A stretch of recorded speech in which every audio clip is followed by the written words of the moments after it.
Unmute मत करिए।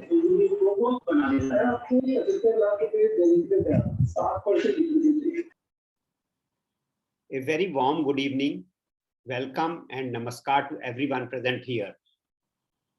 We are all here today for an entertaining evening, Hasya or Vyang Ki Fuhar, organized by taking lot of pains by our own Mr. R.C. Gandhiji.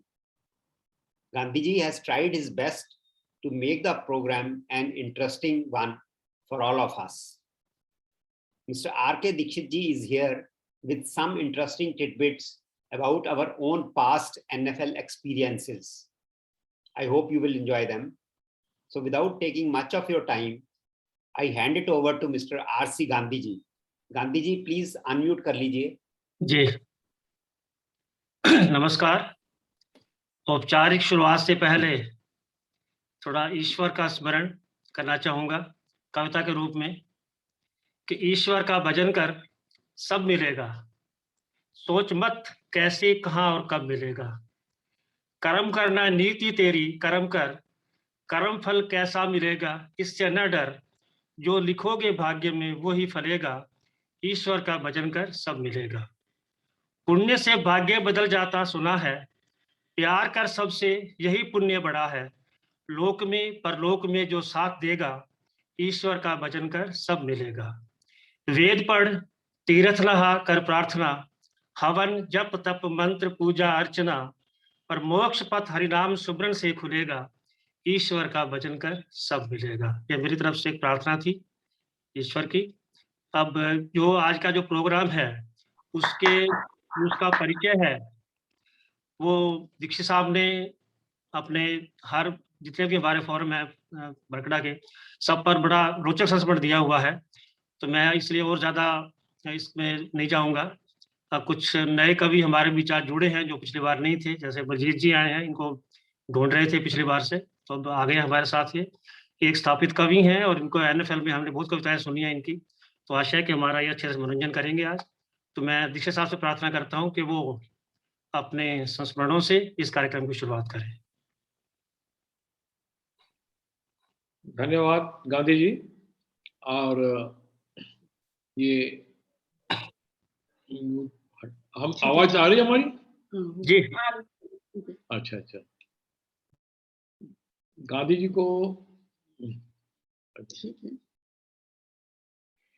मैंने सोचा कि आजकल दौर चल रहा है मन की बात का, कि जिसको देखो वही कहता है मन की बात।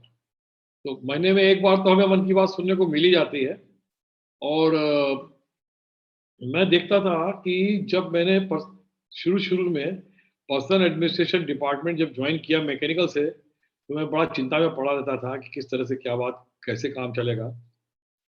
तो मैंने गोयल साहब को की तरफ देखा जो सबसे पहले पर्सनल एडमिनिस्ट्रेशन डिपार्टमेंट के पानीपत में थे।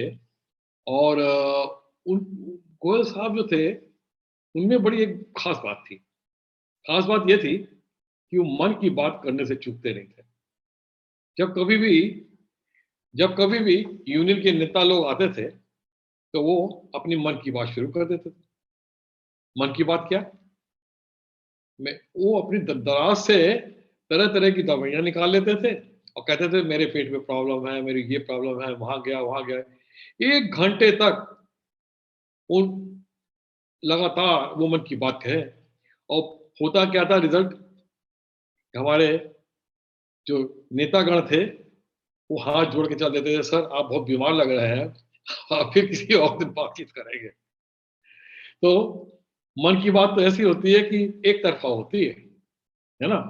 और इसी सिलसिले में मैं एक बड़ी इंटरेस्टिंग बात बताता हूं। देखिए, एक तरफ तो गोयल साहब, दूसरी तरफ नारायण साहब। नारायण साहब का एक अलग कैरेक्टर था। और एक बार क्या हुआ कि महंगाई जब बहुत बढ़ी तो पेट्रोल की कीमतें बहुत ज्यादा बढ़ गई। नारायण साहब ने सोचा क्यों ना हम उदाहरण पेश करें, और साइकिल ली और वो प्लांट में संडे को आ गए। मैं भी किसी कारणवश संडे को काम से आया हुआ था, देखा, अरे नारायण साहब चले आ रहे हैं साइकिल चला के। नारायण साहब से दुआ सलाम हुई। थोड़ी देर बाद किसी वर्कर ने बोला कि नारायण साहब जी, आपकी साइकिल में तो हवा कम है। कहा हाँ हाँ, हवा तो कम है, चलो ऑटो शॉप में चलते हैं, तो भगवा देंगे। ऑटो शॉप का आदमी नारायण साहब को देख के थोड़ा सख्ते में आ गया और उसने कहा सर अभी हवा भरते हैं। और हवा भरी, और ऐसी हवा भरी कि टायर ही पंचर हो गया। तो नारायण साहब को हमें लिफ्ट देके वापस भेजना पड़ा। बड़े बड़े इस तरह के छोटे छोटे संस्मरण हैं जो कि NFL की जब याद करो तो बड़ी हंसी आती है। इसी तरह की एक बात है तलवार साहब के साथ। यहाँ तलवार साहब शायद है नहीं, और मैं बताना चाहूंगा कि तलवार साहब की मुस्कुराहट बड़ी फेमस थी, कातिलाना मुस्कुराहट। तो तलवार साहब ने एक बार वो स्टीम जनरेशन प्लांट में गए, और वहां पे हमारे मैं मित्र हैं, उनका नाम नहीं लूंगा, उन मित्र को समझ लीजिए मिस्टर एक्स को उन्होंने काफी झाड़ लगाई और बोले। उसके बाद मिस्टर एक्स को कुछ समझ में नहीं आया, मुस्कुराए तलवार साहब और बोले mister X, this is all Greek and Latin to you, और वहां से चले गए। मिस्टर एक्स जो थे वो बड़े प्रसन्न हुए, आज तो साहब ने हमको बताया कि it is all Greek and Latin. तो उन्होंने किसी को बताया आके, यहाँ साहब बड़े खुश होकर गए, कह रहा है it is all Greek and Latin to me. तो इस तरह की छोटी छोटी बातें हैं। एक संस्मरण और मैं आपको बता दूं, उसके बाद मैं चाहूंगा कि गांधी जी आगे शुरू करें। और ये था कि मैं, ये संस्मरण हमारा नंगल का है। नंगल के कोई साथी हो तो शायद उनको पता याद होगा कि वहाँ चुनीलाल का ढाबा बड़ा फेमस था। तो हमारे चुनीलाल का ढाबा जो फेमस था, हमारी नानी जी कानपुर से आई, टोटल वेजिटेरियन थी, बहुत छूत पाक करते थी। तो एक दिन हमने कहा कि नानी जी आज जो है ना, हम चुनीलाल के ढाबे से रोटी और दाल लेके आते हैं, हम लोग घर में आराम से बैठ के खाएंगे। हम रोटी और दाल लेके आ गए, खाना शुरू किया तो नानी जी के मुंह में एक छोटा सा पीस आया, निकाल के दिखाया, कहती ये क्या है। मैंने कहा क्यों, क्या? मैंने देखा वो तो छोटी सी हड्डी का पीस था। मैं भी सख्ते में आ गया, मैंने कहा ये तो बड़ा गड़बड़ हो गया, धर्म भ्रष्ट हो गया। मैंने कहा नानी जी ये लकड़ी का पीस है, वो नहीं है, आपको दिखने में प्रॉब्लम हो रही है। नानी जी ने कुछ नहीं कहा, वो हमको पीस दे दिया। मैं वो पीस लेके चुनीलाल जी के पास गया, चुनीलाल जी आपने ये क्या किया, देख लो हमारा धर्म भ्रष्ट हो गया। चुनीलाल बोला साहब जी कुछ नहीं है, मैं थोड़ा थोड़ा तरी जो है ना वो इसमें दाल में डाल देता हूँ स्वादिष्ट बनाने के लिए। तो वो तरी जो थी उसने डाली थी और उसमें वो हड्डी का टुकड़ा आ गया। चलो मैं इन बातों के साथ में गांधी जी को हैंड ओवर करता हूँ, आगे चलें। Thank you. अगर आपको पसंद आई हो बातें ताली जरूर बजा दीजिएगा एक बार।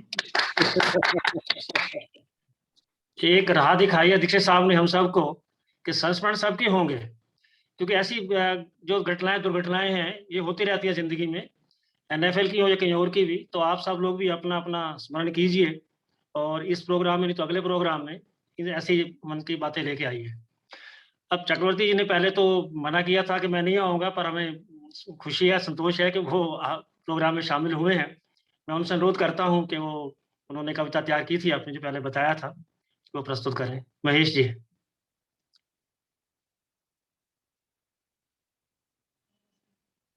महेश जी।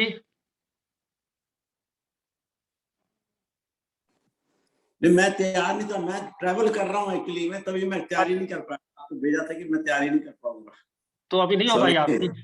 चलो कोई नहीं, मैं आप तो क्योंकि आप आए तो मैं अच्छा लगा, मैं कविता भी सुनाएंगे तो चलो नहीं, कोई मैं ज्वाइन करना चाहता था तभी आने, मैं तैयारी नहीं की थी। चलो कोई मैं नहीं, भेज दिया कोई था। नहीं, तो अच्छा चला अगली बार जी। हाँ बड़े सॉरी ओवर दैट। तो अरुण दीक्षित जी हैं हमारे बीच, बस इनकी कविताएं हम पढ़ते रहते हैं, ये डालते रहते हैं, अपने पोस्ट करते रहते हैं फेसबुक पर भी और हमारे अपने व्हाट्सएप ग्रुप पर भी। तो इन ये जो अभी कविता प्रस्तुत कर रहे हैं नीरज जी की लिखी हुई बड़ी फेमस कविता है, स्वप्न जरे फूल से मीर चुभे शूल से बुझ गए चिराग सभी बाग के बबूल से। तो दीक्ष अरुण जी से अनुरोध है कि वो अपनी इस कविता को। नमस्कार सभी को। और इस मौके पर सर्वप्रथम की शायद हम लोग इस तरह से इस वर्ष न मिल पाए, तो नए वर्ष के लिए शुभकामनाएं देता हूं सभी को। और सभी से ये कहना चाहूंगा कि मैं कवि तो नहीं, आपके बीच का एक मैकेनिकल इंजीनियर हूं, लेकिन जहां संस्मरण की बात आई तो मैं अभी नाम नहीं लूंगा, नंगल की बात है। मैं ट्रेनिंग करके जूनियर इंजीनियर हो गया था। तो गैसिफिकेशन में एक पंप बड़ा मशहूर होता था, मल्टी स्टेज, शायद शिन-निप्पन का था, 11 स्टेज का। उसमें बराबर प्रॉब्लम रहती थी। तो एक हमारे प्रोडक्शन हेड थे जो उस समय बना दिए गए थे नंगल एक्सपेंशन में, मैं नाम किसी का नहीं लूंगा। तो हुआ ये कि एक पंप फेल हो गया, दूसरा जो स्टैंड बाई था वो लाइन में आया और घंटे 2 घंटे में वो भी फेल हो गया। अब क्या था, पूरा हाहाकार मच गया। Everybody on 1105 pump, G1105, and I was also there doing all my resources to take one pump at least in line at earliest. तो साहब उतने में वो प्रोडक्शन मैनेजर साहब आए और यूरिया के प्रोडक्शन हेड वहां आ गए देखने की अभी कितनी क्या देर है। बड़े जॉली नेचर के थे जो प्रोडक्शन हेड थे उस समय। बोले इधर कितने, तेरा की काम, और जाओ यूरिया चलाओ, 1105 चलता रहेगा। अब जितने लोग खड़े थे वहां हंसने लग गए, जब अमोनिया ही नहीं तो यूरिया कैसे चले। तो ये एक संस्मरण था उस समय का जो बड़ा आनंद दिया। और गांधी जी, मैं माफी चाहूंगा कि नीरज जी की कविता भी नहीं पढ़ लाऊंगा, अगर बाद में समय मिला सबके बीच में तो मैं उसको पढ़ूंगा। लेकिन आजकल के हालात में हम देख रहे हैं जो कुछ अभी हुआ, और कुछ हमारे जो लोकतंत्र के मंदिर हैं, चाहे वो लोकसभा हो या किसी असेंबली है किसी स्टेट की, उसमें जो कुछ घटित हुआ तो उससे थोड़ा मन द्रवित हुआ। तो उस पर मैंने आज ही एक कविता लिखी है, तो मैं उसको पढ़ रहा हूं और उसकी भावनाओं के साथ आप जुड़ें। और जो मैं कहना चाह रहा हूं, मैं चाह रहा हूं कि समय आ गया है जब एक जुटता हमारी नारी शक्ति को भी चाहिए, क्योंकि ये अब असहनीय है। तो मैं पढ़ रहा हूं और आपका आशीर्वाद चाहूंगा। सब्जेक्ट है नारी उपहास।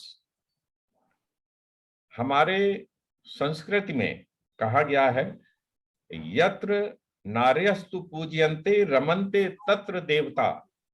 लेकिन अब क्या है, मैं आगे बढ़ता हूं, भारतीय आज फिर अतीत को देखता। जहां नारी का सम्मान हो वहां देवता बसते हैं। आज हमारा भारतीय समाज उसी अतीत को देखता। क्यों नारी का अपमान होता हर काल में, ये एक क्वेश्चन है आ रहा बार बार।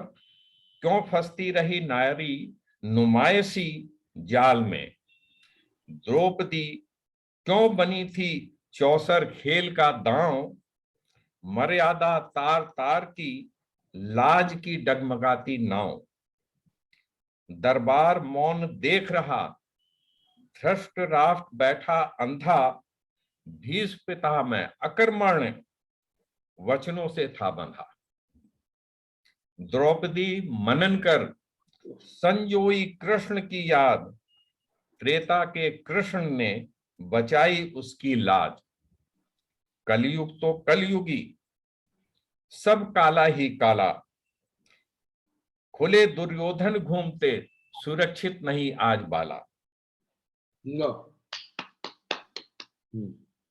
लोकतंत्र के मंदिरों में मात्र शक्ति का उपहास, सभा अध्यक्ष भी हंस रहा, देख रहा समाज। सभा अध्यक्ष भी हंस रहा, देख रहा समाज। दरबारों में नेतागण रोज करे नारी अपमान, समझा बस नारी को मनोरंजन का सामान। लड़कों ने बस गलती नेताओं की गंदी फप्ती, गालियों को लिखने में मेरी कलम है कांपती। जागो बहन बेटियों, जागो बहन बेटियों, पहचानो अपना खून, रानी झांसी का रक्त है जगाओ अब जुनून। जौहर का समय नहीं तुमको अब है लड़ना, संगठित हो शौर्य बालाओं, नहीं है अब डरना। चुन चुन कर बदला लो, बोलो उन्हीं की भाषा, मर्यादा संस्कृत की रक्षा की हो भारत की आशा। बन काली संहार करो, जगा लो आत्मसम्मान, मातृ शक्ति को इस कवि का बारंबार प्रणाम। Very good. गांधी जी किसी दूसरे को मौका दें और बाद में मैं फिर अगर समय जी जी मिलेगा जी तो जी उसको पढ़ूंगा। बहुत बहुत धन्यवाद। अरुण जी धन्यवाद। अभी आज मैं देख रहा था जब भी एक मैसेज डाला दीक्षित साहब ने, तो सुरेंद्र गोयल को उन्होंने उपाधि दी है श्री श्री की। इससे उनकी जो पहचान है वो और आसान हो गई है। तो श्री श्री सुंदर गोयल को मैं आमंत्रित करता हूँ, वो कुछ व्यंग की ओर ले जाएंगे हमें अपने हरियाणवी चुटकुलों से। सुंदर गोयल जी। सभी को नमस्कार। हरियाणवी में राम राम। तो हरियाणा के जो लोग हैं ना, वो बड़े मस्त होते हैं, भोले भी होते हैं, लेकिन एक बात है हरियाणवी में, कभी बात का सीधा उत्तर नहीं देते। जो सवाल का जो जवाब है ना, वो भी सवाल ही होता है। तो वो मैं कुछ संस्मरण टाइप भी और कुछ प्रैक्टिकल मेरे साथ हुआ वो भी बताऊंगा, और दो एक चुटकुले भी सुनाऊंगा। जब दीक्षित साहब ने संस्मरण की बात की ना, तो एक दो बातें मुझे भी एनएफएल की याद आई। एक ना हमारे यहाँ मिस्टर बैंस होते थे, वो टेक्निकल सर्विसेज में थे। पूरा नाम तो मुझे याद नहीं, दीवान साहब को याद होगा शायद। वो मनोरंजन केंद्र के भी सदस्य उनको नॉमिनेट किया था ऑफिसर्स की तरफ से। तो मनोरंजन केंद्र की वो जो उनकी मैनेजिंग कमेटी की मीटिंग थी, तो उसमें नारायणन साहब तब जीएम थे, वो आए। तो वो आके कहते हैं, ये बैंस क्यों आता है? अब वो बैंस उसका तो सोचा, भाई मैं तो नॉमिनेट हूँ मैनेजमेंट की तरफ से, तो लेकिन वो नारायणन साहब कह रहे थे, ये भैंस क्यों आता है कॉलोनी में, ना भैंस कहाँ से आ जाती है। एक तो ये बात मुझे याद आई। वो भैंस की जानवर की, और ये सोचे कि भैंस सोचा मेरे को कह रहे हैं क्यों आता है। हाँ, वो बड़ा परेशान हुआ, फिर बाद में उसको क्लियर हुआ। एक और संस्मरण याद ही आया, तो जैसे अरुण जी ने बताया, तो मुझे भी एक चीज याद आई। हम तो जब ट्रेनी थे, ये बात है 77-78 के आसपास की। उन दिनों प्लांट में ट्रिपिंग्स बहुत होती थी, हम अमोनिया प्लांट में थे, और उन दोनों एक जीएम होता था और एक प्रोडक्शन मैनेजर जो प्रोडक्शन का इंचार्ज, और एक मेंटेनेंस मैनेजर होता था जो ओवरऑल। तो प्लांट में ट्रिपिंग्स बहुत होती थी, पावर फेल होता था, पावर फेल हो गया, सब कुछ हो गया। अब वो सबसे पहले बीएफडब्ल्यू पंप चलाया जाता था 704, जो पावर वाला था। अब उसमें कोई प्रॉब्लम आ गई, तो वो चले ना, तो फिर आगे बॉयलर कैसे चले, फिर प्लांट कैसे चले। तो नाम तो लेना पता नहीं ठीक नहीं रहेगा। जो मेंटेनेंस मैनेजर थे वो आए और बोले कि वो 701 क्यों नहीं चलाते, वो स्टीम ड्रिवन था। स्टीम बनी नहीं तो कैसे चलेगा। माथुर साहब हंस रहे हैं। चलिए मैं फिर आपको, अच्छा आपको मैं संस्मरण बताता हूँ, बाई चांस मैं आपको बताना चाहता हूँ। कल हमारा, हम लोग जो ट्रेनी बैच थे, जो हमने 45 इयर्स बैक हमने एनएफएल ज्वाइन किया था, junior operator trainees. By chance हम लोगों का कल गेट टुगेदर एक हुआ पानीपत में। अभी 8 ही लोग आए थे, बाकी आने वाले टाइम में हमारा 26 का बैच होता था। एनीवे, तो एक दो बातें वहां भी याद आई। तो एक हमारा दोस्त है उनियाल, आरपी उनियाल, कुछ लोग जानते होंगे। तो वो जब एनएफएल ज्वाइन करने आया ना, तो वो रेलवे रोड पे कुछ काम गया। तो रेलवे रोड पे ना एक वो हरियाणा का छोरा था, उसको पूछता है, भाई साहब टाइम क्या हुआ है? तो वो कहता है, तेरे खातर बांध रखी है। घड़ी। उसने टाइम नहीं बताया, मतलब तेरे खातर बांध रखी है क्या? तो इस तरह के कई वाकये हो जाते हैं। उन दिनों क्या था, जब गोहाना रोड से भी कन्वेंस कोई मिलती नहीं थी एनएफएल टाउनशिप तक आने के लिए। एक हमारे मित्र हैं मिस्टर डीके जायसवाल, अब तो वो बाई चांस नहीं रहे, 2014 में वो एक्सपायर हो गए थे। तो हमारे बड़े क्लोज फ्रेंड थे। तो उन्होंने गोहाना रोड से लिफ्ट ली किसी से, NFL आने के लिए। तो वो गाड़ी जाना था, वो ट्रैक्टर पे लिफ्ट ली, तो उसको ट्रैक्टर पे आ गए, फिर उन्होंने गेट पे उतार दिया उसको। तो उन्होंने बोला भाई साहब थैंक यू। उन्होंने बोला थैंक यू किस बात का, मेरे के सिर पर बैठ कर आया था। तो इस तरह के आपने काफी सुने होंगे, हरियाणा के बस वालों के बड़े किस्से हैं। तो इसमें एक तो मैं एक्चुअल बताऊंगा जो मेरे साथ हुआ, उससे पहले मैं थोड़ा आपको वो माहौल बनाने के लिए बताता हूँ। एक बार हरियाणा रोडवेज की बस खड़ी बस स्टैंड पे, पानीपत बस स्टैंड पे। तो एक बंदा आया, बोला भाई साहब, ड्राइवर से, वो कंडक्टर से पूछता, भाई साहब ये बस रोहतक जाएगी क्या? बोला हाँ रोहतक जाएगी। बोला फट्टे पे तो सोनीपत लिखा है। बोला तू फट्टे पे बैठ के जाएगा कि बस में बैठ के जाएगा?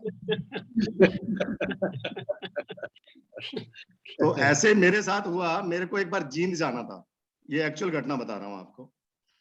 तो मैं थोड़ा लेट हो गया था, ड्यूटी से आया था, मुझे जींद जाना था। तो बस खड़ी थी सफीदों तक की।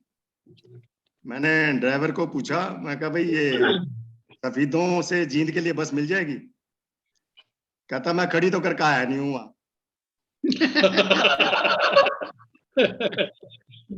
तो इस तरह का बढ़िया। ये मेरा पर्सनल मेरे साथ हुआ। एक हरियाणा का छोरा जो है ना, बस में जा रहा था। तो बस में ताऊ बैठा था सीट पे, तो ताऊ के पास जाके बैठ गया। तो वो जो हरियाणा का छोरा था, उसको इच्छा हुई बीड़ी पीने की। तो उसने सोचा भाई थोड़ा सभ्यता निभाते हैं, ताऊ से पूछता है ताऊ बीड़ी पी लूं? ताऊ भी पूरा ऊंचाई था, नो बोला मेरी और तजे तो गू खा। अब वो थोड़ा सा वो तो हुआ, लेकिन थोड़ी देर बाद उसने बीड़ी सुलगा ली। अब बीड़ी सुलगा ली तो बाई चांस क्या हुआ, थोड़ी देर बाद एक पतंगा बीड़ी का ताऊ के कुर्ते पे गिर गया। अब वो बीड़ी का पतंगा गिरने से उसमें कुर्ते में सुराख हो गया। उसको बड़ा मतलब ग्लानी सी हुई लड़के को, लेकिन ताऊ ने उसको कुछ नहीं कहा बाई चांस। तो थोड़ी देर बाद वो पूछता है, ऐसे ही सोचता है भाई थोड़ा अपनी जेब मिटाता हूँ, ताऊ कौन से गांव का है? तो ताऊ बोला इस गांव ने भी फूकेगा के।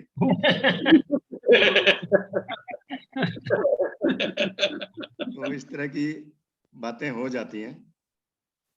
तो मैं जैसे बता रहा था ना कि ये हरियाणा में हर बात का उल्टा जवाब देते हैं। एक बार क्या हुआ, एक लड़के की शादी हुई, जिसको हरियाणवी समझ नहीं आ रही है तो मैं हिंदी में भी उसको क्लियर कर दूंगा।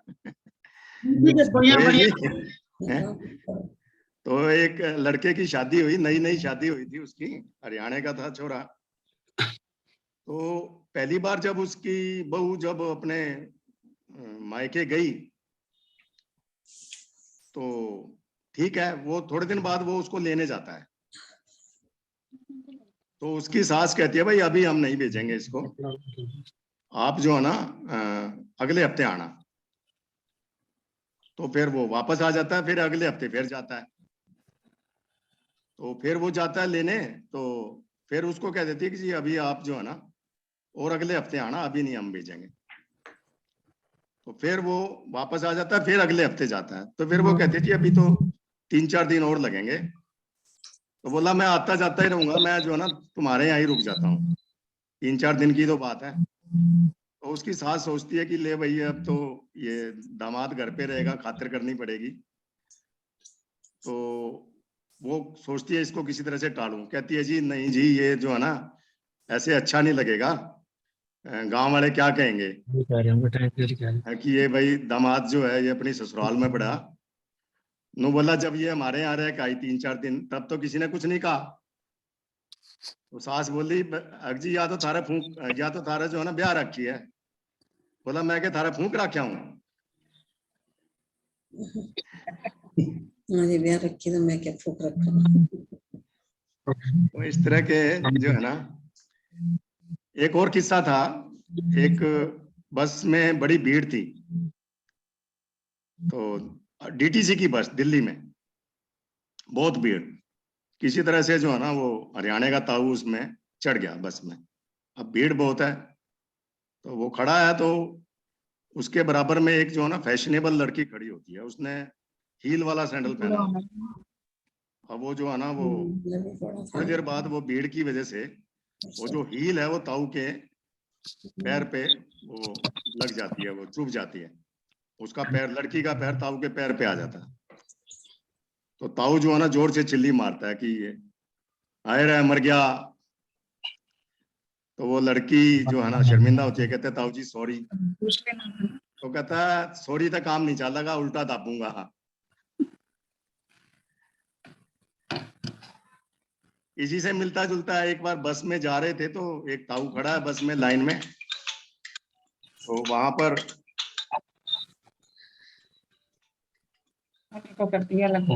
दीक्षित साहब कर रहे हैं फोन। हाँ, थोड़ा सा समय की पाबंदी है, बस अभी वक्ता बहुत सारे हमारे पास, थोड़ा सा एक और बस, उसके बाद फिर कुछ और है वो बाद में टाइम मिलेगा तो। आने की थोड़ा सा कि जब गांधी जी समझे कि थोड़ा टाइम एक्सीड हो गया तो एक घट्टी बजा दे धीरे से बस। हाँ आप मुझे कर सकते हैं किसी को भी। वो ऐसे ही जो है ना। चलो वो बस वाला बाद में बताऊंगा। एक हरियाणा का बताता हूँ। जैसे ना एक मेहमान गया किसी के घर, तो उन्होंने बोला जी आप हलवा खाओगे खीर खाओगे? नु बोला क्यों, तारे एक ही कटोरी है क्या? तो बस इसके साथ फिर गांधी जी आपको हैंड ओवर करता हूँ, फिर अगले बार मौका मिलेगा तो फिर कुछ और। हाँ नहीं, थोड़ा सा वो क्योंकि हमारे पास काफी कलाकार हैं आज, तो मैं भी आमंत्रित कर रहा हूँ बलजीत सिंह जी को। बलजीत सिंह जी की हमने बहुत कविताएं सुनी है NFL पानीपत में, तो वैसे अनंत हो गए हैं वो, तो डॉक्टर बलजीत सिंह अनंत अपनी कविता। इसमें बड़ी फिक्र नहीं आती इस बार। हाँ, सबको नमस्कार, माता शक्ति को प्रणाम करता हूँ। थोड़े से हास्य व्यंग लिखे हैं मैंने अभी आते आते, ये मैंने ट्रकों के पीछे जो लिखा है उससे उठाए हैं, तो अभी लिखे हैं, तो आपको अच्छे लगेंगे, तो मैं आपको शुरू करता हूँ। बस चलाते चलाते, आवाज आ रही है, पहले बता दें को थोड़ा सा। बस चलाते चलाते ड्राइवर को नींद आई, सबसे सामने, हेलो गोयल जी आप थोड़ा सा म्यूट पे करेंगे? संयुक्ता जी आप म्यूट पे नहीं है। संयुक्ता जी आप म्यूट पे नहीं है।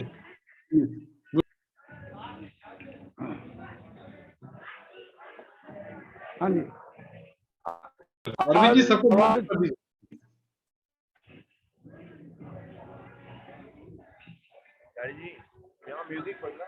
नहीं कोई नहीं। हेलो, आवाज आ रही है सर? हाँ जी बलजीत जी, चलिए शुरू, हाँ जी शुरू कीजिए आप। अच्छा, आप पढ़िए बलजीत जी, पढ़िए। तो ये हास्य रूपक है। हाँ ठीक है, हास्य रूपक है। शुरू करता हूँ सबको प्रणाम के साथ कि बस चलाते चलाते ड्राइवर को नींद आ गई, सामने आते आते ट्रक से टकरा गई। कोई हताहत तो नहीं हुआ, लेकिन पूरा हो गया सपना, क्योंकि ट्रक के पीछे लिखा था अब आन मिलो सजना। आगे दूसरा है कि ट्रक और टेम्पो में हुई टक्कर, ट्रक ठीक ठाक रहा, टेम्पो का हो गया कचूमर। लगता था कोई चक्कर नसीबा रहा, क्योंकि टेम्पो के पीछे लिखा था कि जोर गरीबा का। साइकिल सवार एक गाता हुआ जा रहा था, पीछे से ट्रक आ रहा था। ड्राइवर को नींद आई और नींद का एक झोंका आया और वो ट्रक साइकिल से जा टकराया और ट्रक टक्कर मार के गोली हो गया और ट्रक के पीछे लिखा था हो गया। तो ये दो दिन हास्य व्यंग अब भी लिखे थे। तो अभी जैसे अरुण जी ने नारी शक्ति के बारे में कहा है, तो मैंने भी कुछ पंक्तियां लिखी हैं, इसको मैं जल्दी जल्दी सुना देता हूँ, क्योंकि इस समय मैं मुरथल में हूँ और मैं जाम में फंसा हुआ था, तो ये जल्दी समाप्त करके और फिर मुझे जाना आगे। तो फर्ज है कि मन की व्यथा है, कविता का शीर्षक है मन की व्यथा। कि मेरा मन भी चाहता है कि गीत खुशी के गाँव में, मेरा मन भी चाहता है कि गीत खुशी के गाँव में, कोयल कूक मोर नृत्य का कविता आज सुनाऊं मैं, या पायल घूंगर की बातें चूड़ियों की शंकार कहूँ, नूपुर छल्ले गजरा गजरा या 16 श्रृंगार कहूँ। प्रकृति की सुंदरता संग फूलों कलियों की बात करूं, चंद्र चकोर बदरा फुहार या रिमझिम बरसात करूं, लेकिन जब तक नारी को पूरा सम्मान नहीं मिलता, लेकिन जब तक नारी को पूरा नहीं मिलता, सम्मान नहीं मिलता, तब तक मेरे गीतों के आंखों में अश्रुधार रहेगी, हर शब्द के हाथों में एक तीक्ष्ण कटार रहेगी, नारी शक्ति के पक्ष में अपना तलवार उठाऊं मैं, मेरा मन भी चाहता है कि गीत खुशी के गाऊं मैं। बहुत सुंदर, बहुत बढ़िया, बहुत बढ़िया। इसका एक और पहला अगर समय हो तो सुना देता हूँ, नहीं तो फिर अगली बार सुना देंगे। सुना दीजिए, सुना दीजिए। क्यों नहीं, आगे जाना नहीं। ठीक है।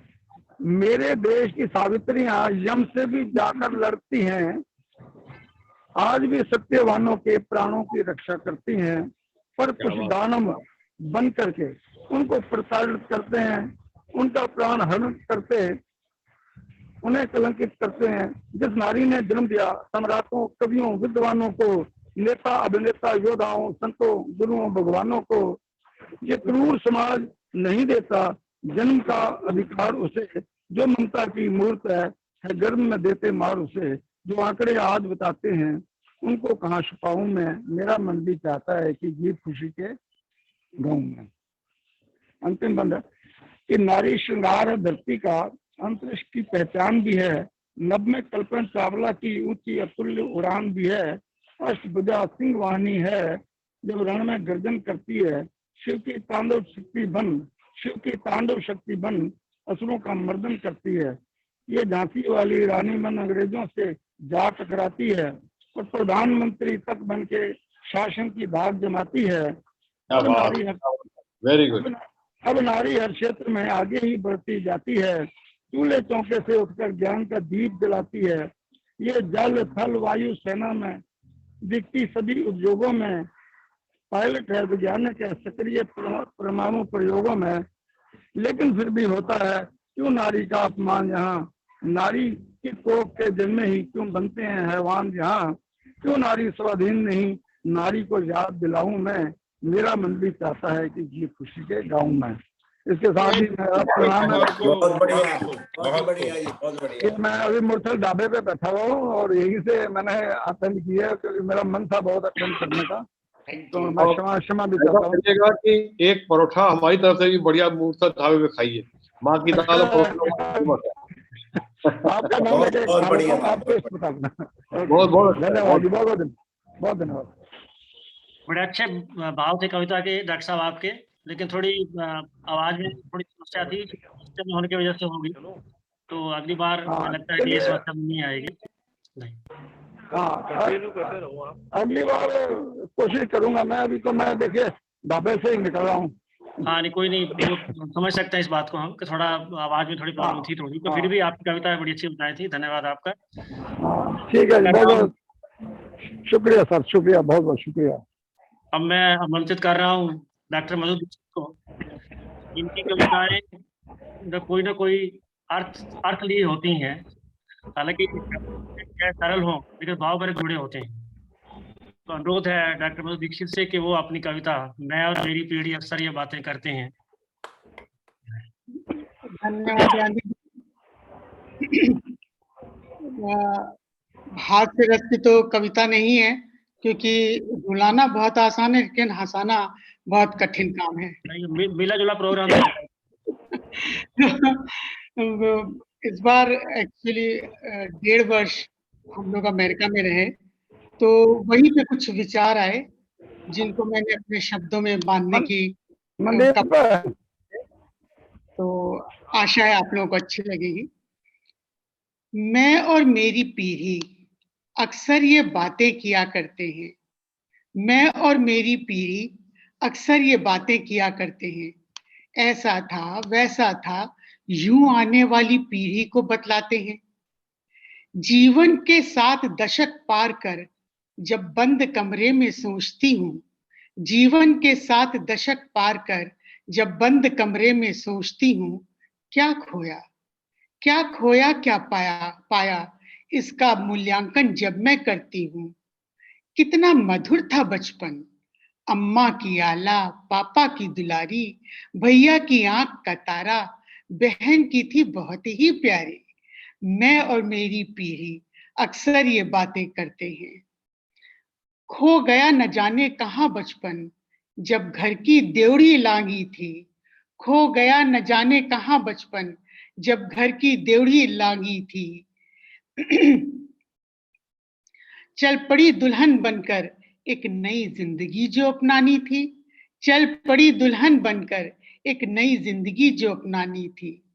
भरपूर ससुराल में प्यार पा, नव जीवन का संचार बड़ा सुहाना था। भरपूर ससुराल में प्यार पा, नव जीवन का सफर बहुत सुहाना था। ध्यान दीजिएगा, कन्या से औरत बनने का ये सफर बड़ा लुभावना था। कन्या से औरत बनने का ये सफर बड़ा लुभावना था। मैं और मेरी पीढ़ी अक्सर ये बातें करते हैं। फिर लौट के आया बचपन इस नई पीढ़ी के अंदाज में। फिर लौट के आया बचपन इस नई पीढ़ी के अंदाज में। सारा दिन बीतता है जिनका आईपैड और मोबाइल फोन में। सारा दिन बीतता है जिनका आईपैड और मोबाइल फोन में। उपदेश या ज्ञान दो तो शरण लेते हैं सीधे गूगल में। उपदेश दो या ज्ञान दो तो शरण लेते हैं सीधे गूगल में। दादा दादी नाना नानी की कहानियां रह गई बस हवाओं में। मैं और मेरी पीढ़ी अक्सर ये बातें किया करते हैं। जूम व्हाट्सएप फेसबुक का यह दौर बड़ा निराला है। जूम व्हाट्सएप फेसबुक का यह दौर बड़ा निराला है। सारी दुनिया मुट्ठी में, इस युग का रूप बड़ा अनोखा है। साइंस फ्रिक्शन तो अब सत्य होते नजर आते हैं। मैं और मेरी पीढ़ी अक्सर ये बातें करते हैं। मैं और मेरी पीढ़ी अक्सर ये बातें करते हैं। धन्यवाद। बहुत बढ़िया। Very excellent. बड़ा सुंदर चित्र खींचा आपने भूत और वर्तमान का। अब मैं आपको व्यंग की ओर ले चलता हूँ। मैंने अनुरोध है श्रीमती रमा गुप्ता जी से कि उन्होंने एक पैरोडी सॉन्ग तैयार किया है, वो आपके सामने प्रस्तुत करें। रमा गुप्ता जी।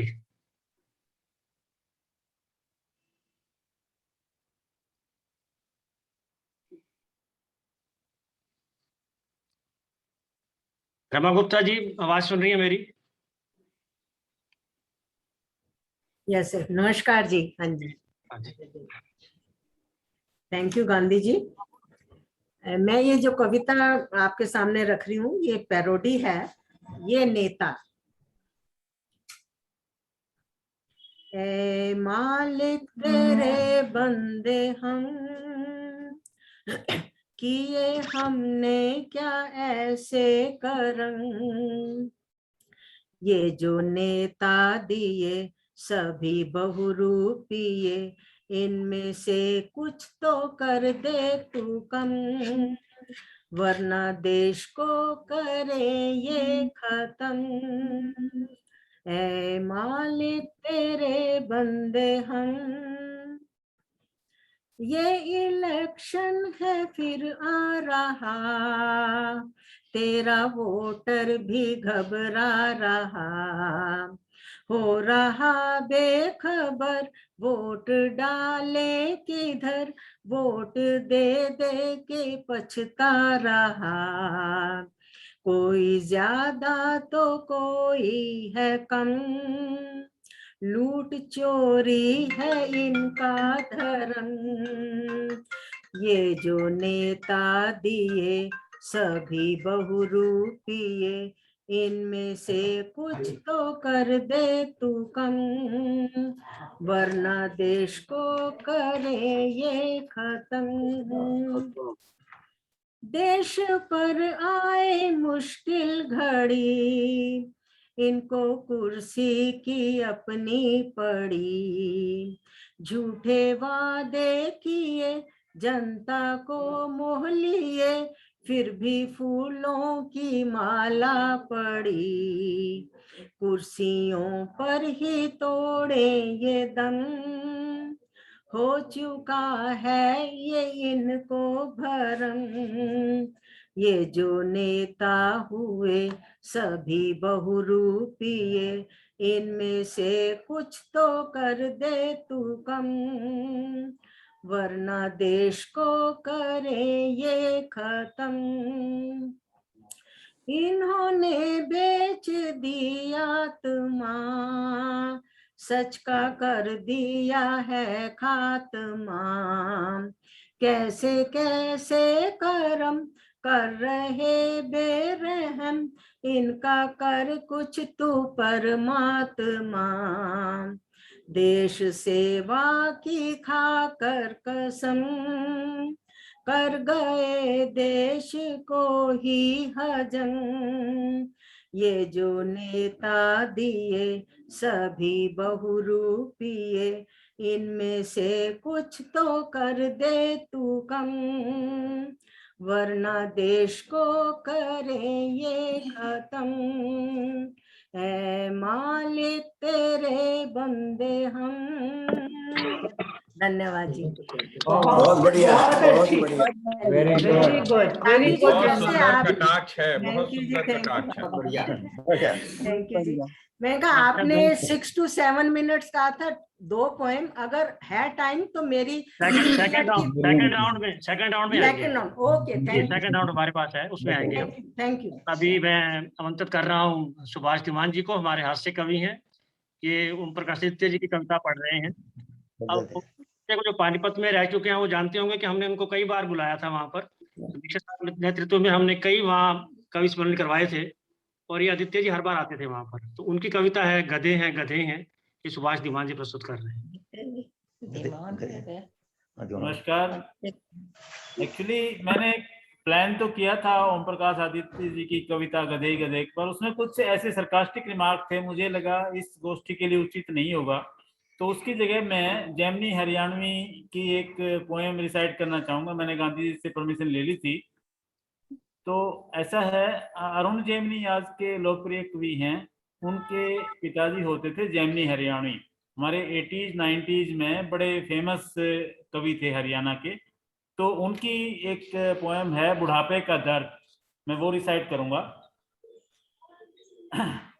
टाटा करके निकल गई जवानी, बुढ़ापा कैसे कटे। टाटा करके निकल गई जवानी, बुढ़ापा कैसे कटे। ताने मारे है रोज जनानी, बुढ़ापा कैसे कटे। टाटा करके निकल गई जवानी, बुढ़ापा कैसे कटे। मन तो अपना मरा मरा सा, तन है पोला पोला।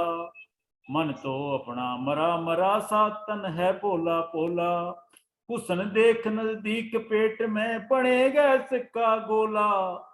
टाटा करके निकल गई जवानी, बुढ़ापा कैसे कटे।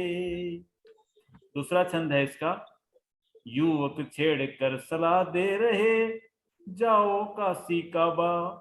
युवक छेड़ कर सलाह दे रहे, जाओ काशी काबा। दर्द बढ़ावे सुंदरिया जब बोले बाबा बाबा। सारे मौसम करें छेड़खानी, बुढ़ापा कैसे कटे। टाटा करके निकल गई जवानी, बुढ़ापा कैसे कटे। कदे किसी फिल्मी हीरो से शक्ल मिलाया करते, जब जवानी में थे तो कभी कभी कदे किसी फिल्मी हीरो से शक्ल मिलाया करते। बिना बात सड़कों पे मुंह से विसल बजाया करते। अब तो उतरा है चेहरे का पानी, बुढ़ापा कैसे कटे। टाटा करके निकल गई जवानी, बुढ़ापा कैसे कटे। शादी का दिन याद करें तो सिर चक्कर खावे से। शादी का दिन याद करें तो सिर चक्कर खावे से। हनीमून की जगह ईब हनुमान याद आवे से। याद करके है अपनी जवानी, बुढ़ापा कैसे कटे। टाटा करके निकल गई जवानी बुढ़ापा कैसे कटे। अब लास्ट छंद में एक सीरियस नोट।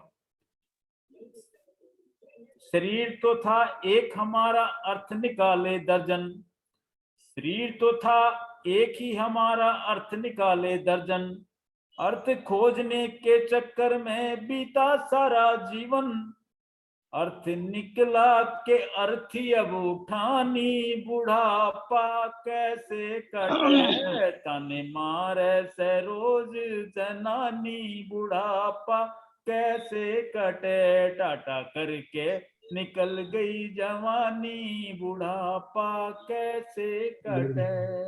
बहुत बढ़िया धीमन बहुत साहब, बढ़िया, बहुत सुंदर, आनंद आ गया। बहुत अच्छा, बढ़िया, वेरी गुड, बहुत बढ़िया। बहुत बढ़िया।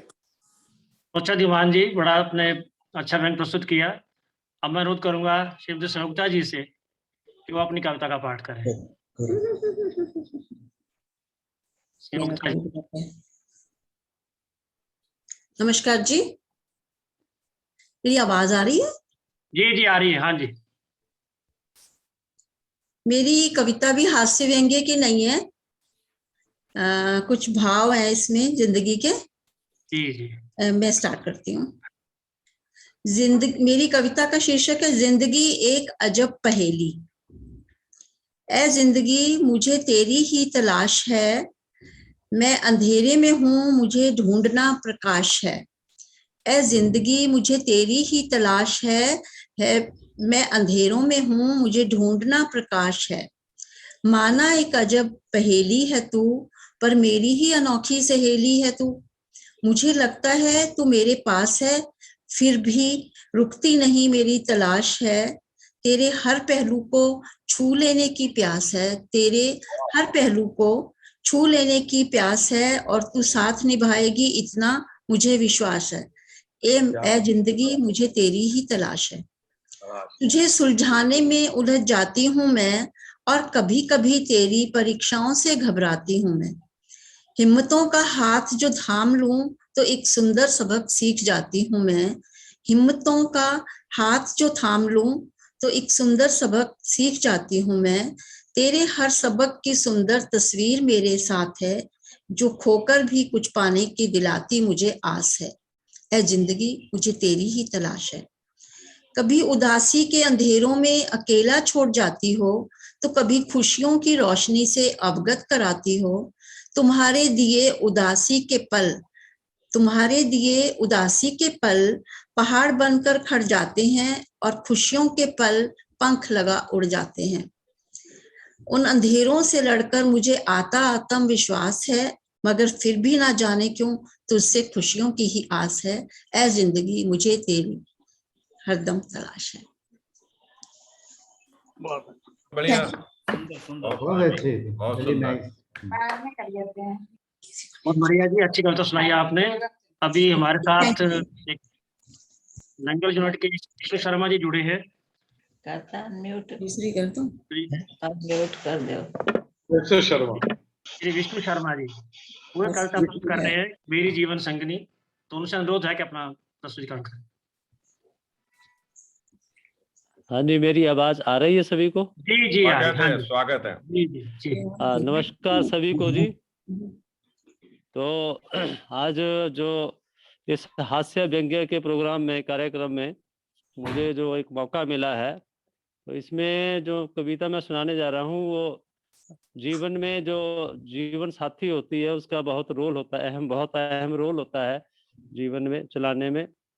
उसी के साथ कभी नोक झोंक होती है, कभी उसके साथ प्यार भी होता है, तो उसकी भी कुछ कंप्लेंट्स होती हैं, तो हम उसको कैसे उसके जीवन से लेते हैं, उसके ऊपर ही मैंने ये कविता लिखी है। श्रीमती जी कहीं नहीं करते हमसे प्यार, दिन भर भटकत इधर उधर संध्या खेलत संग अपने दोस्त यार। मुझे भी उनका जवाब देना था, तो मैंने कहा नहीं प्राण प्रिय, सत्या से परे है तुम्हारा प्रसंग, किशोरावस्था रहा अकेला, यौवन से तो हूँ तुम्हारे ही संग। तपाक से उन्होंने भी जवाब दिया, कहा तपाक से कहीं उन्हीं कुछ वर्षों के होंगे अनुबंध, जिस कारण मुझसे नहीं आत्मिक है केवल संसारिक संबंध। एक बहुत बड़ा प्रश्न चिन्ह था, तो उसका भी मुझे कैसे जवाब देना है, कैसे उसको मोड़ना है। तो सुनकर उसका विचार मेरी वाणी हुई मौन, उसका सुनकर यह विचार मेरी वाणी हुई मौन, कौंधी चाहत की तस्वीर जो सदा रही थी गौण। क्योंकि पत्नियां बहुत ही तेज होती हैं, अपने आए हुए चेहरे पे सब भाप लेती हैं। तो भाप न ले भाप, भाप न ले भाप, शीघ्रता से मैंने उल्टा सा मुंह बनाया, अंदर ही अंदर आह भरी और फिर भावनात्मक चक्कर चलाया। कहा पुष्प जैसी मिली तुम आन, जीवन निष्ठा को मिला विराम। जब तुम मिली तो मेरी जीवन की निष्ठा को मिला विराम, और मैं भी पुष्प पत्ती बनकर तुम्हारे साथ रहा। यही तो है आत्मिकता प्रिय प्राण। क्योंकि हमारे जीवन में जो कुछ हम गृहस्थी में बनते हैं या करते हैं, उसके पीछे इन गृहिणियों का बहुत बड़ा हाथ होता है। तो उसके लिए चंद लाइनें हैं। लक्ष्मी बन दिया घर परिवार को दुलार, लक्ष्मी बन दिया घर परिवार को दुलार, दुर्गा कवि चंडी बन सबका किया सुधार, दुर्गा कवि चंडी बन सबका किया सुधार। है ये घर परिवार तुम्ही से, है ये घर परिवार तुम्ही से, बच्चों का लालन पालन शिक्षा तुम्ही से, अपने कौशल से तुमने लिया सब संभाल, तभी तो परिवार है आज खुशहाल, तभी तो परिवार है आज खुशहाल। है तेरा इस घर परिवार पर बहुत बड़ा उपकार, है तेरा इस परिवार पर बहुत बड़ा उपकार।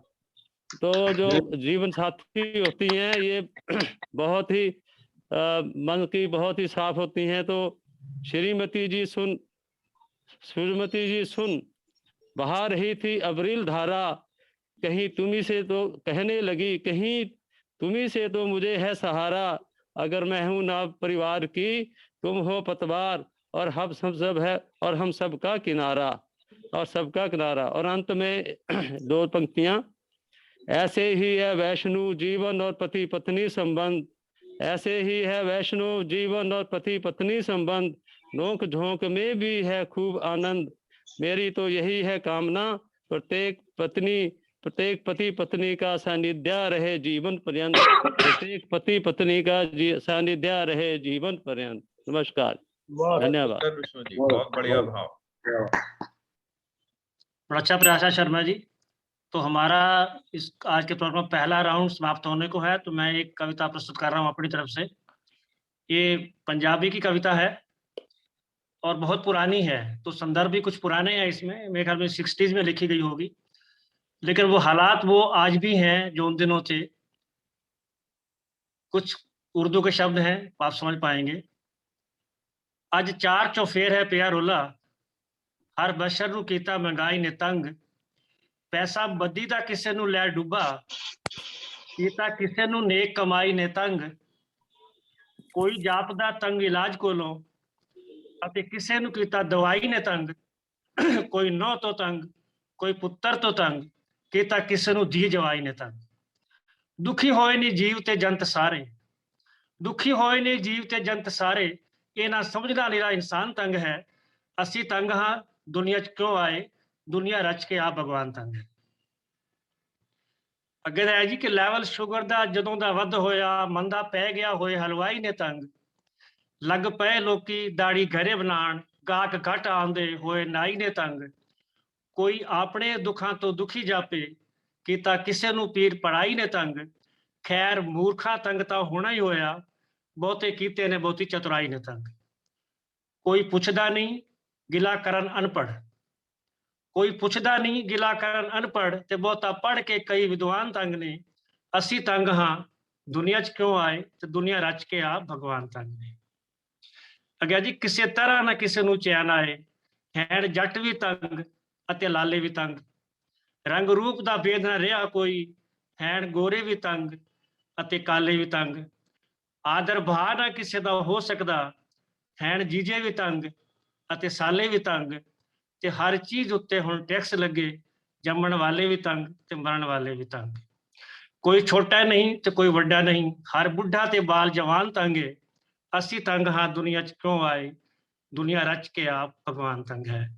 ਆਖਰੀ ਬੰਦ ਹੈ ਜੀ ਕਿ ਰੋਸੇ ਕਿਸੇ ਦੇ ਕਿਸੇ ਨੂੰ ਦੁਖੀ ਕਰਦੇ, ਰੋਸੇ ਕਿਸੇ ਦੇ ਨਾਰਾਜ਼ ਹੋ ਜਾਣਾ, ਰੋਸੇ ਕਿਸੇ ਦੇ ਕਿਸੇ ਨੂੰ ਦੁਖੀ ਕਰਦੇ ਅਤੇ ਕਿਸੇ ਨੂੰ ਕੀਤਾ ਸਮਾਇਲਾਂ ਨੇ ਤੰਗ, ਵਾਲ ਵਾੜ ਦੀ ਕਿਸੇ ਨੂੰ ਵੇਲ ਨਹੀਂ ਕੀਤਾ, ਕਿਸੇ ਨੂੰ ਹੇਅਰ ਸਟਾਈਲਾਂ ਨੇ ਤੰਗ, ਕਾਮੇ ਦੁਖੀ ਹੋਏ ਹੱਥੀ ਕੰਮ ਕਰਕੇ ਤੇ ਬਾਬੂ ਕਰ ਲਏ ਦਫ਼ਤਰੀ ਫਾਈਲਾਂ ਨੇ ਤੰਗ, ਜੀ ਪਿਸਟਲ ਟੈਂਕ ਤੇ ਤੋਪ ਦੀ ਗੱਲ ਛੱਡੋ ਕੀਤਾ ਰਾਕਟਾਂ ਤੇ ਮਜਾਇਲਾਂ ਨੇ ਤੰਗ। ਖਾਨਦਾਨ ਦਾ ਹੈ ਰੋਣਾ ਕੋਈ ਰੋਂਦਾ ਅਤੇ ਕਿਸੇ ਹੱਥੋਂ ਖਾਨਦਾਨ ਤੰਗ ਹੈ, ਅਸੀਂ ਤੰਗ ਹਾਂ ਦੁਨੀਆ 'ਚ ਕਿਉਂ ਆਏ, दुनिया रच के आप भगवान तंग है। धन्यवाद। एक ये थी कि हर बंदा यहाँ परेशान है, अपना आपको शांत हो सकता है आपको। बहुत बढ़िया, बहुत बढ़िया, बहुत ही बढ़िया, वेरी गुड, बहुत बढ़िया, बहुत बढ़िया। तो इसके साथ हमारा जो इसका प्रोग्राम का दूसरा राउंड शुरू होता है। मैं दीक्षित साहब से अनुरोध करता हूँ कि अपनी कविता पेश करें। दीक्षित साहब। जो मैं कविता सुनाने जा रहा हूँ ये पहले भी बहुत पहले बनाई थी मैंने, और बहुत ये आप लोग 1985 में पहुंच जाइए NFL कॉलोनी में, जबकि शुरू में क्या माहौल था, किस तरह से होता था, तो सुनिए, शायद आपको अच्छी लगे। पुरानी कविता है परंतु साहब बड़ा है, इसका शीर्षक है साहब बड़ा है। साहेब बड़ा है, दबदबा है, रुतबा है, साहब बड़ा है, काम धाम जैसा तैसा शो ऑफ बड़ा है। साहब बड़ा है, साहब बड़ा है, दबदबा है, रुतबा है, साहब बड़ा है, काम धाम जैसा तैसा साहब शो ऑफ बड़ा है। सुबह से शाम काम ही काम, सुबह से शाम काम ही काम, घर पहुंचकर भी नो आराम, घर पहुंचकर भी नो आराम। फैक्ट्री के ऑफिसर, घर के वर्कर, वाह रे वाह क्या ठाट बाट है, दबदबा है, रुतबा है, साहब बड़ा है, साहब बड़ा है, काम धाम जैसा तैसा शो ऑफ बड़ा। मुश्किल से नींद खुली। सुबह सुबह क्या होता था, हमको बड़ी प्रॉब्लम होती थी। जब मेंटेनेंस डिपार्टमेंट से सुबह 8 बजे जाना पड़ता था, तो हमको बड़ी कोफ्त होती थी कि पर्सनल डिपार्टमेंट और फाइनेंस वाले जो है 10 बजे 9:30 बजे जाते हैं, हमको सुबह से उठना पड़ता है। मुश्किल से नींद खुली, 7 बजा है, फैक्ट्री जाना है, भागदौड़ शुरू हुई। गर्म पानी है, नहाना है, चाय पानी करना है, पूल की बारी है, मेरी नहीं बारी है। बड़ी तसल्ली होती कि आज मेरी बारी नहीं है, पूल की बारी है, पूल में किसी और के साथ गाड़ी में जाना है। पूल की बारी है, मेरी नहीं बारी है, धक्का लगाना है, शिकन नहीं लाना है। सबकी बैटरी डाउन होती थी, सब धक्का लगाते थे सुबह से, ठंड के दिन थे। पूल की बारी है, पूल की गाड़ी है, मेरी नहीं बारी है, धक्का लगाना है, शिकन नहीं लाना है, मुस्कुराते मुस्कुराते चढ़ चले जाना है, दबदबा है, रुतबा है, साहेब बड़ा है, काम धाम जैसा तैसा शुआब बड़ा है।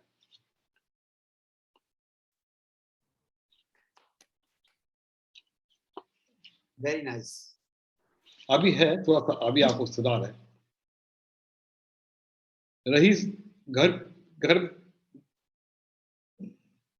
अब की अब देखिए, हम लोग शॉपिंग करने जाते थे कभी कभी बीच में, तो गुप्ता जी को याद होगा, गुप्ता जी हमारे साथ होते थे कई बार। तो अग्गी की दुकान, लाल बत्ती जाना है, पूजा की शॉप, गुड़िया की फ्रॉक, बाटा की शॉप और गुड्डे के जूते, साड़ी संसार और बीबी की ठाट, लेडीज टेलर वर्मा दर्जी की दुकान, अपने तो भैया पनवाड़ी की शॉप। बाप रे बाप पूरी शॉपिंग लिस्ट, काम ही काम, नो आराम, दबा है, रुतबा है, साहेब बड़ा है, काम धाम जैसा तैसा शुआब बड़ा है। झोला पकड़ लो, झोला पकड़ लो, साथ चले आओ, झोला पकड़ लो, साथ चले आओ, NFL वाला है, मुस्कुरा, NFL वाला है, बीबी का मारा है, साहब बड़ा है, साहब बड़ा है, काम धाम जैसा तैसा शुआब बड़ा है। जब हमारी शॉपिंग हो जाती थी तो बच्चों की फरमाइश होती थी कि चलो खाना खा लेते हैं होटल गोल्ड में। भैया पैसे जेब में है नहीं, फिर भी चलो, गोल्ड में खाना है, मन मार जाना है। परोठे है, नान है, हड़िया की दाल है, सरसों का साग है, मुर्गे की टांग है। अरे क्या बात है डैडी, यही खाना है, घाटे का बजट है, डेफिसिट फाइनेंसिंग है, कोई बात नहीं, देश का रिवाज है, दबदबा है, रुतबा है, साहब बड़ा है, काम धाम जैसा तैसा शुआब बड़ा है, शुआब बड़ा। Thank you. बहुत बढ़िया, वंडरफुल। दीक्षित पुराना साहब, समय याद आपने दिला गोल्डन मेमोरीज जो थी ना हमारी, ये पानीपत का नाम लेके दोबारा रिमाइंड करा दी। बिल्कुल कहते हैं जो मेमोरीज है वो गोल्डन है। इसी नोट पे मैं एक सीरियस कविता भी थोड़ी सुना देता हूँ। हाँ। तय तो यह था कि चलेंगे साथ साथ, तय तो यह था कि चलेंगे साथ साथ, कदम कदम मिलाकर हाथ में हाथ डाल। तय तो यह था कि चलेंगे साथ साथ, कदम कदम मिलाकर हाथ में साथ साथ, एक उत्साह, एक अदम्य साहस, एक खुशी, एक बढ़ने की चाह। एक उत्साह, एक अदम्य साहस, एक खुशी, एक बढ़ने की चाह। न होगा अत्याचार, न होगा भेदभाव, रहेगा न कोई अनपढ़, न होगी भूख की मार। धर्म, जाति, प्रांत, भाषा सभी का होगा सम्मान। धर्म, जाति, प्रांत, भाषा सभी का होगा सम्मान। होगा प्रशस्त भारत, भव्य होगा निर्माण। होगा प्रशस्त भारत, भव्य होगा निर्माण। विविधता में एकता, अनूठा राम राज्य। विविधता में एकता, अनूठा राम राज्य। तय तो यह था, चलेंगे साथ साथ, कदम कदम मिलाकर हाथ में हाथ डाल। 6 दशक बीत गए, देखता हूं मुड़ के, क्या हो गया भारत महान। 6 दशक बीत गए, थोड़ी पहले की लिखी हुई है। 6 दशक बीते, देखता हूं मुड़ के, क्या हो गया भारत महान। दरारें खाइयां बन गई, छोटे छोटे गड्ढे कुओं में ढल गए। मुश्किलों का ढेर पर्वत सा बन गया। अमीर गरीब, हिंदू मुसलमान, एक वैमनस्य, एक भेदभाव। भाषा व प्रांत का अलगाव, औरतों पर अत्याचार, भ्रष्टाचार व लूटपाट, गरीबों का शोषण, भूख की बढ़ती मार। गरीबों का शोषण, भूख की बढ़ती मार, अनपढ़ों का बोलबाला, दलितों पर अत्याचार। तय तो यह था, चलेंगे साथ साथ, कदम कदम मिलाकर हाथ में हाथ डाल। सोचो समझो फिर तय करो, सोचो समझो फिर तय करो, साथ साथ चलना है तभी तो होगा भारत का नवनिर्माण। सोचो समझो फिर तय करो, साथ साथ चलना है तभी तो होगा भारत का नवनिर्माण। डगर कठिन है नहीं सपाट। डगर कठिन है नहीं सपाट। कंटकमय रास्ते पर नव पीढ़ी में जोश व खरोश है। युवा भारत को बढ़ने की चाह है। पूर्वजों के आदर्शों पे चलना हो, फिर से चलना होगा। निष्कंटक नहीं है त्याग बलिदान का पथ, पर भारत को गौरवशाली प्रशस्ति के मार्ग पर चलना ही होगा। तिरंगा फहराना है, चोटी पर जाना है, भारतवर्ष को विश्व विजयी बनाना है। भारतवर्ष को विश्व विजयी बनाना। Thank you. बढ़िया। यार हमारे साथ भी आपका यही प्रॉमिस था, चलेंगे साथ साथ, पर आप छोड़ के जा रहे हो। सारा गुप्ता जी का है, हम ग्रेटर नोएडा शिफ्ट करने की सोच रहे हैं इसके उत्तर। Thank you. सर आपकी एक और कविता थी, ये तो आपने जो पहली कविता गाई वो पानीपत में थी, एक आपने अपने गांव में कविता लिखी थी, वो मुझे इसलिए याद है कि वो कविता आपने दी थी फिल्म में छापने के लिए, और कमेटी ने, जो एडिटिंग कमेटी थी, उसने अस्वीकार कर दिया था। फिर वो कविता आपने सुनाई थी मनोरंजन केंद्र में कविता प्रतियोगिता, वहां उसका फर्स्ट प्राइज मिला था। मुझे ध्यान नहीं है, मुझे इस टाइम पे, अगर ध्यान आया तो मैं अभी आप देखना, आपको वो गांव पे लिखी थी आपने, पुरानी बातें लिखी थी आपने, गांव में कैसा होता था, क्या होता था, वो मुझे वो याद है, सुना था। मुझे इस टाइम पे अभी ध्यान नहीं आ रहा। आप आगे चलिए। हाँ, अगली बार फिर हम आपसे वो सुनेंगे जरूर। जी, थैंक यू। तो इसके बाद मैं डॉक्टर मधु दीक्षित से अनुरोध करता हूँ कि उन्होंने जो गुल्लक साड़े रखी हुई है उसमें क्या है वो खोल के दिखाएं। गांधी जी गुल्लक का ऐसा है, एक बार यहाँ पर शिवानी जी आई थी, जो ब्रह्म कुमारी हैं, बड़ी प्रसिद्ध है उनसे। उन्होंने अपने भाषण में करते करते उन्होंने बात कही जो कि मैंने अपने जीवन में बहुत अपनाने की कोशिश की। और बात उन्होंने ये कही कि हम बैठते हैं, हम सोचते रहते हैं कि कोई हमारा दुश्मन है या किसी ने हमको कुछ अपशब्द कह दिए हैं। हम सारा दिन सोचते हैं कि वो मिलेगा तो मैं उसको ये कहूंगी, मैं उसको ये कहूंगी, मैं उससे ऐसे बात करूंगी, मैं ये नहीं करूंगी। सारा दिन हम सोचते हैं कि हम, लेकिन हमारा ये जो हम बोझ सर पर लेके चलते हैं और जिसके लिए हम सोच रहे हैं उसको तो कोई असर नहीं हो रहा है, तो चिंता तो हम अपनी बढ़ा रहे हैं, तो क्या फायदा ऐसा सोचने से। तो ऐसा ही कुछ भाव से प्रेरित है मेरी ये कविता, एक मेरी गुल्लक। एक गुल्लक रख रखी है मैंने अपने सिरहाने, क्योंकि रात में ही इसमें जो पैसा वैसा जब बचता, पॉकेट मनी जो मिलती है रात में ही जो बच्चा वो डाला जाता है गुल्लक में, ऐसा बचपन में किया करते थे, तो इसीलिए सिरहाना लिखा है। एक गुल्लक रख रखी है मैंने अपने सिरहाने, बड़ी सी, रोज रात को सोने से पहले भर देती हूँ उसमें, रोज रात सोने से पहले भर देती हूँ उसमें, दिन भर का विषाद, किसी के ताने, किसी के उलाने, किसी के लिए जलन और किसी के प्रति गुस्सा। भर देती हूँ उसमें दिन भर का विषाद, किसी के ताने, किसी के उलाने, किसी के लिए जलन और किसी के प्रति गुस्सा। सभी समाहित हो जाते हैं उस गुल्लक में, और जब मैं अपने दिमाग से सब निकाल कर उस गुल्लक में डाल देती हूँ और यूं रीति हो जाती हूँ मैं, खाली हो जाती हूँ मैं, मेरा दिमाग बिल्कुल खाली हो जाता है सारी बुरी बातों से। खाली हो जाती हूँ मैं सुंदर सपनों में, जब भी दिल भारी होता है, सॉरी एक मिनट, जब भी दिल भारी होता है यूं रीति हो जाती हूँ मैं, खो जाती हूँ सुंदर सपनों में। जब भी दिल भारी होता है उड़े कर सब बोझ उस गुल्लक में, हल्की हो जाती हूँ मैं। एक गुल्लक मैंने रख रखी है अपने सिरहाने।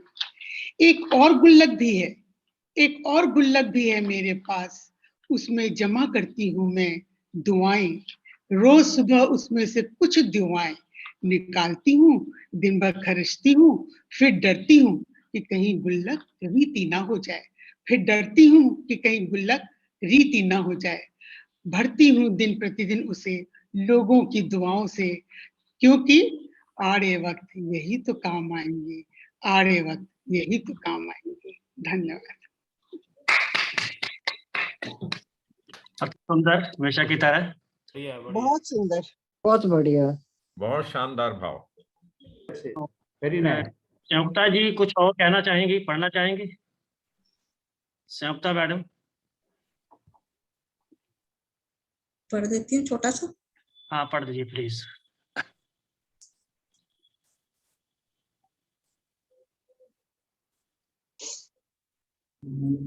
अरे शेयर है वो तो। हाँ ये गोयल, वो जो संयोगिता है इसकी वाइफ, ये एक शेयर्स हैं जी, शेयर है कोई, इसमें एक दो उर्दू वर्ड भी है। तमीरे वतन जो कर दे उसे मजबूर कहते हैं, तमीरे वतन जो कर दे उसे मजबूर कहते हैं, भूखा जो खाए भूख को उसे मजबूर कहते हैं। खुदा की दी हुई रहमत पे, खुदा की दी हुई रहमत पे जो करे फक्र उसे गुरूर कहते हैं, बिन पिए जो चढ़े नशा उसे सुरूर कहते हैं। पानी में है कमल, पानी में है कमल, पास लाने से न पास आए उसे दूर कहते हैं, दुश्मन आए दर पे अगर अदब से उसे हजूर कहते हैं।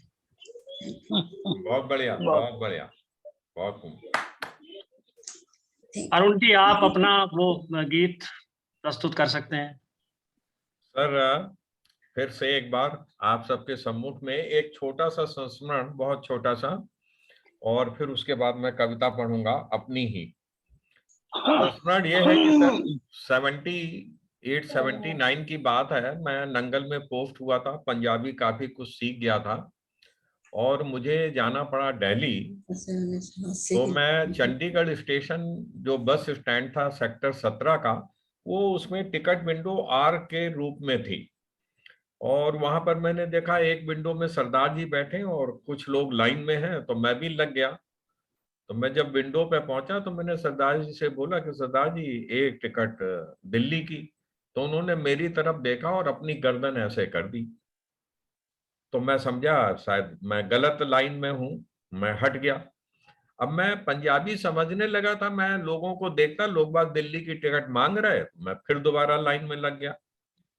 फिर मैं पहुंचा, फिर सरदार जी ने देखा, फिर गर्दन मोड़ ली, मुंह से कुछ नहीं बोला, मैं फिर हट गया लाइन से। लोग बाग पीछे कि हटो जी।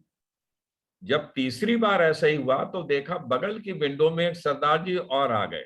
तो जब मैंने फिर हिंदी में टिकट मांगी उनसे, तो जो बगल के सरदार जी कहते हैं, बोले ये हरियाणा वाला है, इधर आओ आप, इधर हिंदी चलेगा, लो टिकट। तो this was incident of 79 between that Hindi and Punjabi, sector 17।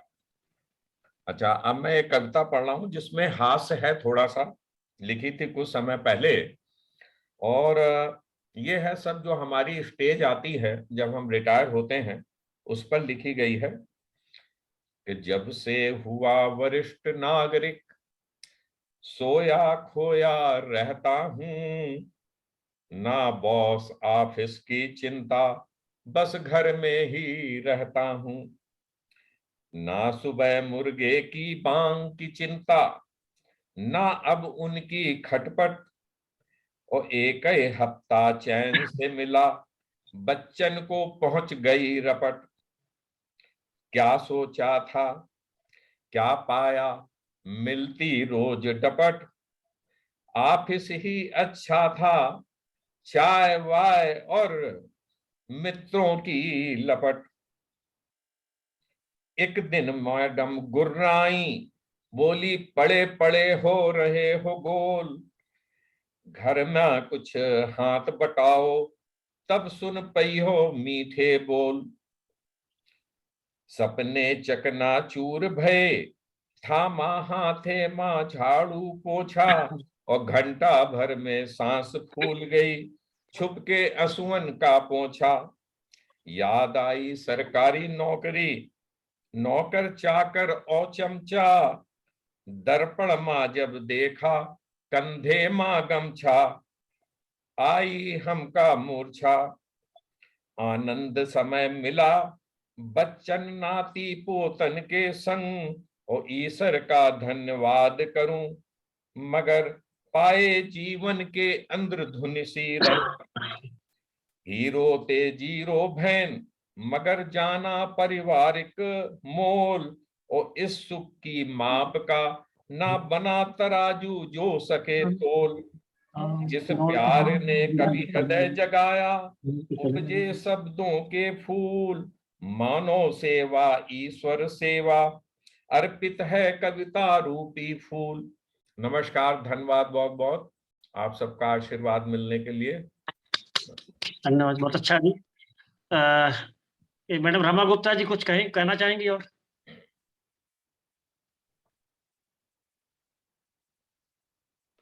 Shrimati Rama Gupta ji. जब तक रमा गुप्ता जी तैयार होती हैं। नमस्कार जी, डिस्टर्बेंस आ रही है। मेरी ये जो दूसरी है ये कविता, ये है बूढ़े माँ बाप।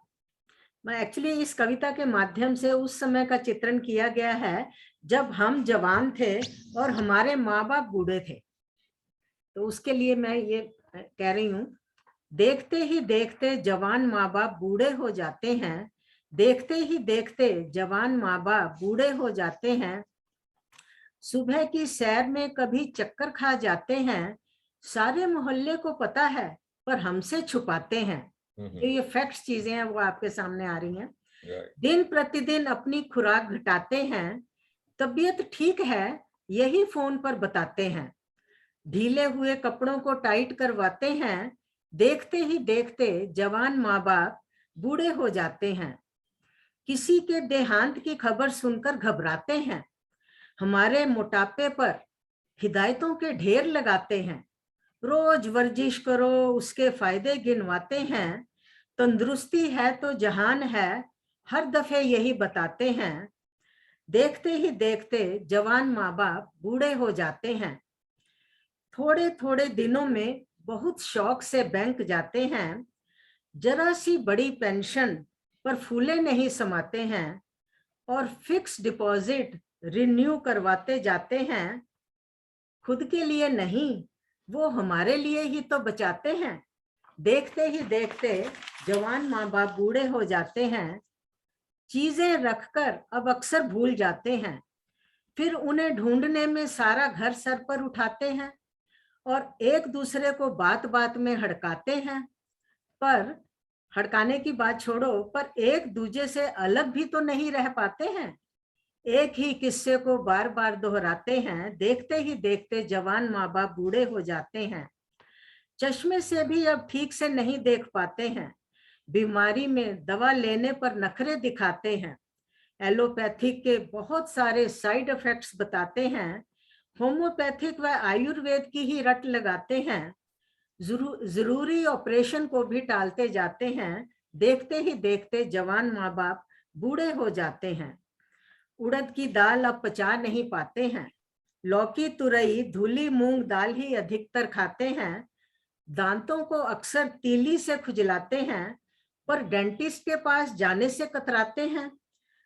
बस यही कहते हैं, काम चल तो रहा है, बस यही धुन लगाते हैं, देखते ही देखते जवान माँ बाप बूढ़े हो जाते हैं। हर त्योहार पर हमारे आने की बाट देखते हैं, अपने पुराने घर को दुल्हन सा चमकाते हैं, हमारी पसंद की चीजों के ढेर लगाते हैं, हर छोटी बड़ी फरमाइश पूरी करने के लिए माँ रसोई और पापा बाजार दौड़े चले जाते हैं, पोते पोतियों को मिलने को कितने आंसू बहाते हैं, देखते ही देखते जवान माँ बाप बूढ़े हो जाते हैं। मेरे ख्याल अब यही हाल हम लोगों का है और हमारे बच्चे भी यही महसूस करते हैं। बहुत ही यथार्थ है ये, जीवन यथार्थ। बहुत सुंदर, बहुत सुंदर। बहुत सुंदर, बहुत सुंदर, एक्सीलेंट। दीक्षित साहब कुछ कहना चाह रहे थे? जीवन की सच्चाई है। दीक्षित साहब।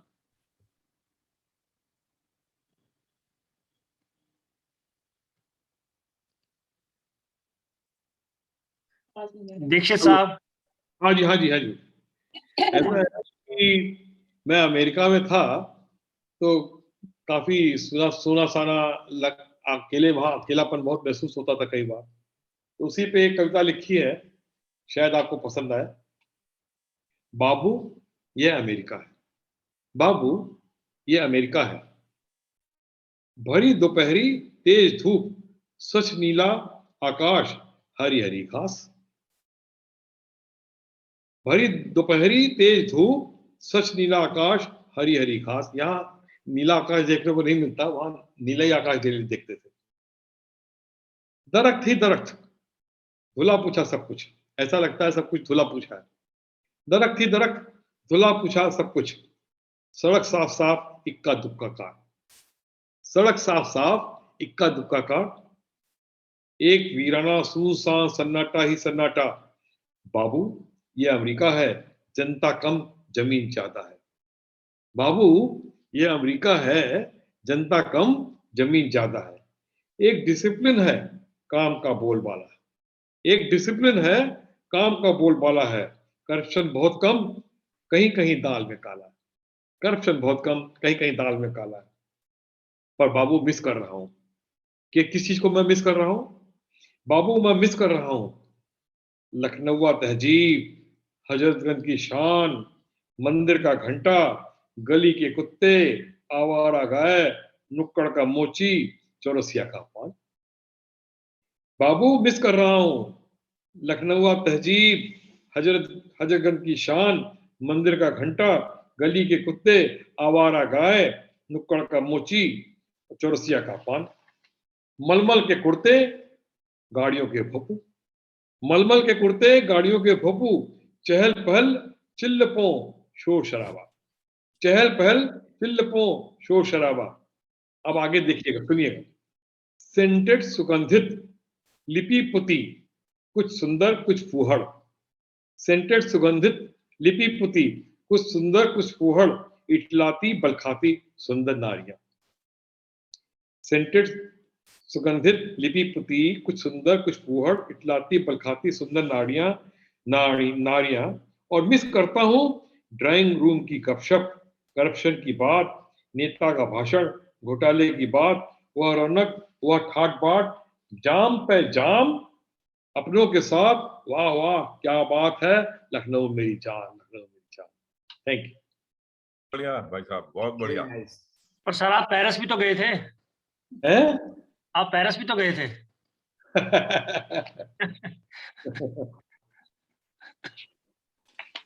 ये तो चलता रहता है। आप लोगों ने शायद हमारी कविता पढ़ी होगी, एक चमचे के ऊपर लिखा था मैंने। तो वैसे वो 4 लाइनें हैं, मैं सुना देता हूँ, हंसी मजाक है। चमचे में गुड़ बहुत है, सदा राखिए पास। ऐसा है कि चमचा बहुत गुणकारी होता है। चमचे में गुड़ बहुत है, सदा राखिए पास, सदा राखिए पास, परखते उसको रहिए। उसको परखते रहना चाहिए। चमचे में गुड़ बहुत है, सदा राखिए पास, सदा राखिए पास, परखते उसको रहिए। भीड़ भाड़ में खास बास का परिचय देवे।